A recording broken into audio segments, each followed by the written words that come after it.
Though it was officially spring according to the calendar, it was still a cold day. Having lost my place at home, I was aimlessly killing time at the park, filled with melancholy. I was approached by an elderly gentleman in a very neat suit. "Hello, Lisa. How do you know my name?" Before I could even begin to appreciate his charming smile, I was more concerned about how he knew my name. "I'm Brown. I've come to repay a favor." Seeing Mr. Brown, the polite elderly gentleman, I was greatly surprised. "Mr. Brown?" "Yes. I'm the homeless man you helped." It was hard to believe, and I felt stunned by the unexpected turn of events. "Good deeds come back to you, bringing fortune. I've come to prove that." Mr. Brown offered me, who had been downcast, a significant proposal. I, Lisa, have been living with my son and his wife since my husband Stephen passed away a few years ago. If we got along well, there would be no problem, but unfortunately, that's not the case. My son, Nicky, can best be described as full of energy in the kindest terms, and his wife, Annabelle, as feisty just as the same. Frankly, there's no need to mince words. Nicky was a frivolous person who always tried to play along, and Annabelle was selfish and lazy. Stephen was very strict in his lifetime, always keeping a close eye on Nicky and his wife. And if they stepped out of line even slightly, he did not hesitate to scold them severely. Perhaps because of that, Nicky and his wife were relatively meek while Stephen was alive, and we had few problems living together. However, after his death, Nicky and his wife started to get carried away, showing their true colors, so to speak. Not that Nicky isn't my child, and criticizing him feels like criticizing myself, but I wonder if I might have made some mistakes in raising him. Still, Nicky is the better of the two, Annabelle is the problem. Even before the mourning period for Stephen ended, she became visibly more arrogant and lazy. How so? While I wouldn't say it's all Annabelle's fault, the issue was she did no housework at all. She, as I knew, was 66 years old, not as physically capable as I might seem, and yet, she dumped all the housework on me. "You should just stick to doing the housework." It's not that I hate doing housework, but having it significantly cut into my personal time was something I couldn't accept. That personal time, simply put, is dedicated to my hobby of crafting various things. My creations might be common, but they include things like scarves, items that are part of daily life. To get back to the point, Annabelle indeed did no housework at all, leaving it all to me. Even I, usually so understanding, found myself unable to accept, or rather felt it was downright unreasonable, and spoke to Nicky about it. "Could you talk to her? It's not that I hate doing housework, nor do I think it's solely her duty, but it seems a bit much, don't you think?" According to Annabelle, what else could Mom do but housework, right? It was as if he wasn't listening at all, always siding with the stronger argument, just a superficial person trying to please, and I quickly had to give up hope. Even conceding as much as I could and accepting the housework, not having time for myself was the real issue. For example, one day, after finishing up with the chores, I was yelled at by Annabelle while I was knitting, which is my hobby. "What are you playing at, Lisa? If you have time for that, you should go shopping or something." I couldn't understand why I was being yelled at like this, and even if there was a reason, it seemed completely unjustified. After all, Annabelle, who spends her days in leisure, was the last person I wanted to hear it from. If such days continued, even I couldn't stay quiet forever, or rather, I didn't intend to be that much of a pushover. "Annabelle? Don't you think you should do some of the housework yourself?" "What? Are you saying that's my duty? Your values are so outdated it's laughable." Annabelle's right. "You know, Mom, that's called being a boomer." "That's not what I meant. I was just speaking common sense." "Boomer common sense is nonsense to everyone else." I won't tolerate backtalk. Exactly. Even if I reluctantly overlooked her arrogance, Nikki, who only sided with what was advantageous to him, was just disappointing.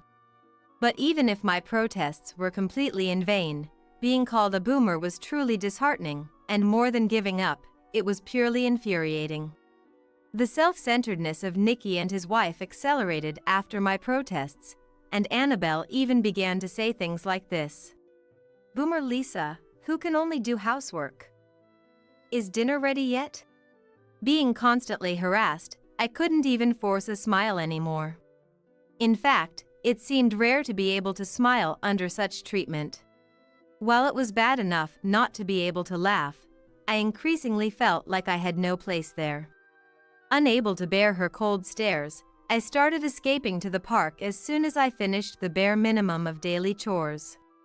The season was about to turn to winter, and though it was indeed cold outside, it was still better than enduring Annabelle's harsh words. Unfortunately, there wasn't much to do at the park, and I could only sit on a bench until it was time to prepare dinner, looking up at the sky. Despite how unbearable Nikki and his wife were, I still carried a mobile phone for emergencies, as it would be troublesome if they couldn't contact me, but I didn't know how to kill time with it like the younger generation. What I could do was, for my own comfort, look at photos of the handcrafts I had made, which had accumulated in quite a number, and modestly praise my own efforts. This park is quite spacious and gets fairly busy on holidays, but on weekdays during the day, it's almost deserted. However, I did notice a few cardboard houses, suggesting some homeless people called this place home. From the bench I happened to sit on, I could see one of the cardboard houses, but I knew I had no right to scold the homeless person living there, even though I was in a similar situation. One time, I saw a homeless man emerge from that cardboard house within my field of vision. He seemed to be in his 70s, with disheveled hair mixed with gray and an unshaven beard that had grown freely, wearing shabby clothes. It's wrong to expect anything from a homeless person, but strangely, his eyes didn't seem clouded, rather, they appeared to possess a firm will. I believe that the state of one's heart reflects in their eyes. By that measure, it seemed that this homeless man had some kind of purpose, and that alone made him seem favorable to me. However, that didn't mean I wanted to get close to him, and in reality, there was no connection between this homeless man and me. That day ended like that, but on another day, when staring up at the sky became too boring, I decided to bring my knitting from home and knit outside. The weather was capriciously mild and warm for early winter, making it comfortable to work outside without my hands becoming stiff. Moreover, working felt more productive without Annabelle watching. That homeless man was in my field of vision again, which was fine, but he was intently watching me knit. It wasn't a gaze filled with disdain, rather, it seemed curious. I knew it was rude to say, but I couldn't help wondering why a male homeless person would be interested in knitting, although being watched didn't bother or hinder me, so I decided not to mind. When I got used to working outside, that homeless man approached me. Hello. My name is Brown. What? Hello. I'm Lisa. He introduced himself politely, and I found myself drawn into responding to this homeless man, who called himself Brown. Up close, Mr. Brown, despite his unkempt appearance, had a sparkle in his eyes that was rare to find, and I didn't feel any disgust being near him. I've seen you around lately. With the weather like this, wouldn't it be better to stay indoors? Mr. Brown's voice was very gentle, not hoarse from drinking or smelling of cigarettes, suggesting he probably didn't smoke. Above all, his voice was kind, which made me lower my guard a bit. It seems knitting is your hobby. Don't your hands get cold, making it hard to move them? Though, if you find it more productive outside, that's a different story. His tone was calm and sincere, making me wonder how such a person could be homeless. Unfortunately, personal character and financial circumstances don't always align, so there was no use dwelling on that. However, when he asked why I was there, I found myself at a loss. I could answer, but it wasn't something I felt should be broadcasted, nor was it appropriate to complain about personal grievances or speak ill of others to someone I had just met. I'm sorry. I'm not trying to pry into your affairs. If you think it's trivial chatter, feel free to laugh it off or ignore me. The homeless man was as gentlemanly as his eyes suggested, making me feel it would be incredibly rude not to answer Mr. Brown's question. I've lost my place at home. Surprisingly candid, I shared my reason with Mr. Brown. Is there some trouble within the family? Yes, my daughter-in-law is terribly overbearing. Not only does she push all the housework onto me without doing anything herself, but she also calls me a boomer. At that moment, I wasn't sure what expression I wore, but Mr. Brown looked troubled. That's a terrible situation. Obviously, I don't know the details about your daughter-in-law, but that's no way to treat a parent, even if by marriage. Right. It was a strange feeling, sharing my pent-up frustrations with a man I had just met, making my heart feel a bit lighter. Then, very audibly, a sound of hunger rumbled from Mr. Brown, who looked somewhat embarrassed. I apologize. Hunger is an unbeatable foe. I have a favor to ask, if you'd be willing to hear me out? And what would that be? Could you spare $1? I don't want to seem patronizing after listening to your story, but if you could see it as an act of kindness. If he had asked for $100, I might have refused, but $1 seemed insignificant, and after listening to my story, it felt wrong not to respond to someone in need. Is $1 enough? It's plenty. I took out $1 from my wallet and gave it to Mr. Brown. This helps a lot. Now I can survive another day. Seeing his genuine relief made me realize the daily hardships of being homeless, making me feel like I had done something very good. Excuse me, but I must go and find some food now. After thanking me politely, Mr. Brown hurried off towards a nearby budget grocery store. There, even with just $1, he could buy a pastry, at least quieting the pangs of hunger for a while. Of course, I knew that wasn't enough for a real meal, but I didn't see any reason to go out of my way to care for Mr. Brown beyond that. Every day I ran into Mr. Brown, I would share my daily grievances about Annabelle, and in return, I gave him $1, a routine that continued. I didn't mind, especially since he seemed to genuinely empathize with my situation. It appeared that he would use the $1 to buy food from that budget grocery store each time. Mr. Brown, aren't you hungry? I thought the food you can get for $1 would be quite limited. One day, I made a sandwich for him and brought it to the park. Is this for me? Yes, unless it's a bother. Not at all. This is very helpful. I was genuinely pleased to see Mr. Brown so happy. Then I'll eat. Thank you. He opened the lunchbox politely and ate the sandwich with elegance yet with evident enjoyment, which, while expected, was pleasantly surprising. Your kindness is deeply appreciated. Thank you truly. His words of thanks were sincere, without any hint of insincerity, and I wasn't cynical enough to doubt his gratitude.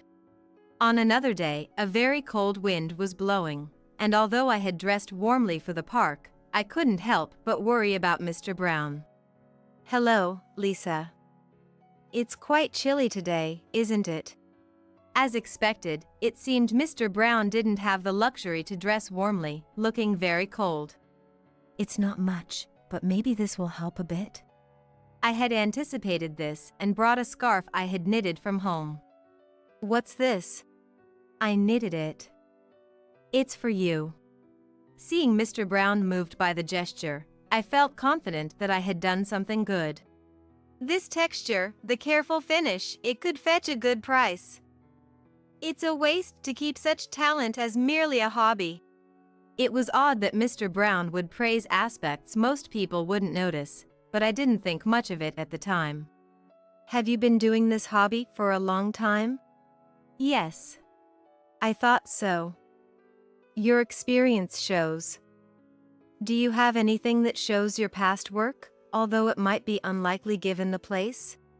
Although it was a strange question from Mr. Brown, I thought I should show him if asked, so I showed him photos of my past projects stored on my mobile phone. Incredible, truly incredible. I am impressed. Thank you. The warmth of handmade items can never be matched by ready-made products. Lisa, you are remarkable. Watching Mr. Brown quietly close his eyes, savoring the warmth as if cherishing it, made me feel as if I had accumulated good deeds. However, I must return it, as much as it's a generous offer. Lisa, you already possess skills that could be monetized, yet you haven't had the opportunity to utilize them. What are people thinking? Mr. Brown seemed upset, but the idea of earning money from my skills was foreign to me, making his anger seem somewhat misplaced. That aside, I'll give you the usual $1. Thank you. Instead of heading to the grocery store, Mr. Brown went to a phone booth with the $1 I gave him. Over the next few days, I met Mr. Brown daily, giving him $1 each time, which he always took to the phone booth.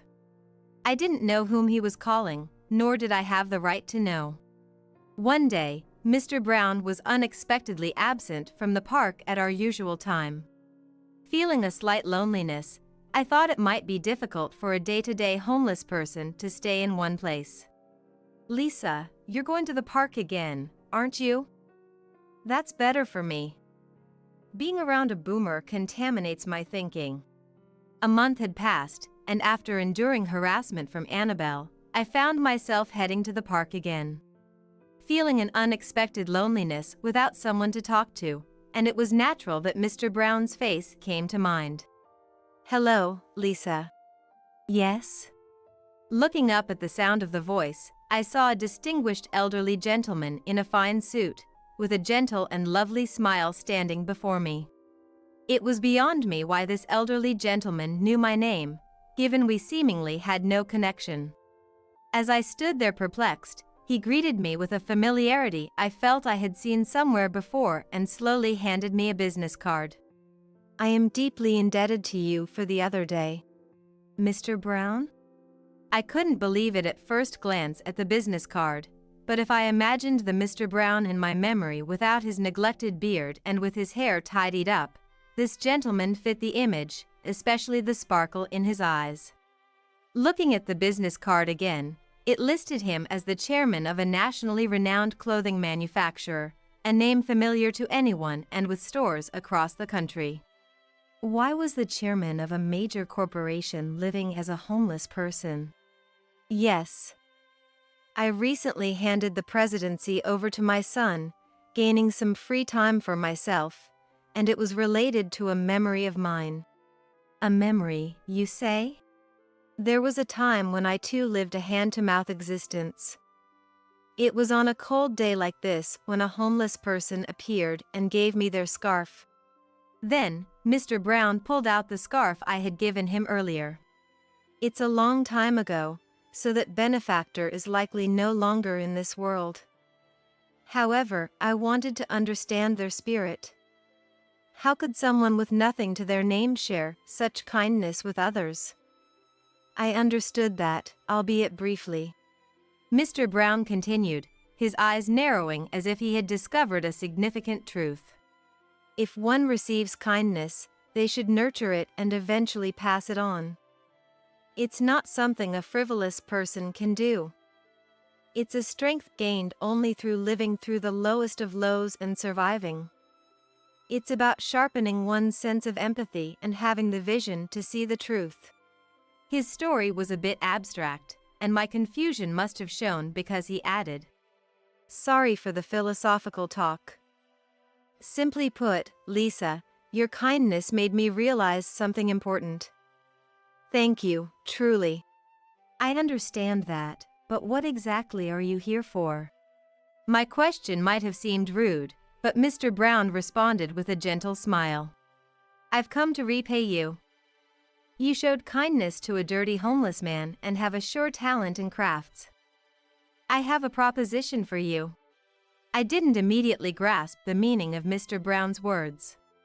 May I have a moment of your time? Yes. Mr. Brown sat down next to me. The proposition for repaying you is none other than to entrust you with one of our company's new specialty handcraft stores we plan to launch. He presented a contract, but the sudden offer was hard to comprehend immediately. I used the $1 you gave me to discuss with my secretary over the phone. Our company values people first and foremost. We've deemed you worthy of managing a store. While I was flattered by the praise, the sudden proposition was overwhelming. I will never forget the warmth of the scarf you gave me. I want to spread that kindness further. I've heard multiple times about the terrible treatment you've received from your daughter-in-law. This could be a small step towards your independence. But I'm not the sort to own a shop. I know nothing about running a business. Lisa, modesty is a virtue, but too much of it isn't praiseworthy. My judgment isn't without insight. You have the potential. I assure you. We will support you fully in managing the business. Won't you please accept? Refusing seemed like it would be terribly unkind to Mr. Brown, and truthfully, I wasn't without a desire to become independent from Nicky and his wife. After some thought, I answered, I understand. I would be delighted to accept. Thank you. And so, I was entrusted with a small craft store under Mr. Brown's company. The store was cozy, which meant I could easily manage every corner of it, an ideal situation for me. In the time that followed, I packed my belongings at home without Nicky and his wife noticing. Once I was done, I left a text as a sort of farewell note without informing them of my new address and quietly moved out. The employees at the store I managed treated me with respect and care, making the place very comfortable. I enjoyed my freedom so much that I had no intention of returning to Nicky and his wife. The condominium I moved into, on Mr. Brown's advice, had strict security with a resident security guard, in case Nicky and his wife tried to visit. Mom, help! Without you, we're struggling with the housework. The two of us can't handle everything. I received texts like this almost daily, full of entitlement, but I consistently refused, declaring my parental duties over. Later on, driven by curiosity, I passed by Nicky and his wife's house. Even from outside, I could tell their living conditions had deteriorated, indicated by the unmistakable smell. Nicky continued to send me texts detailing their dire situation, but I ignored them all. Annabelle, failing to understand the consequences of her actions, began harassing Nicky instead.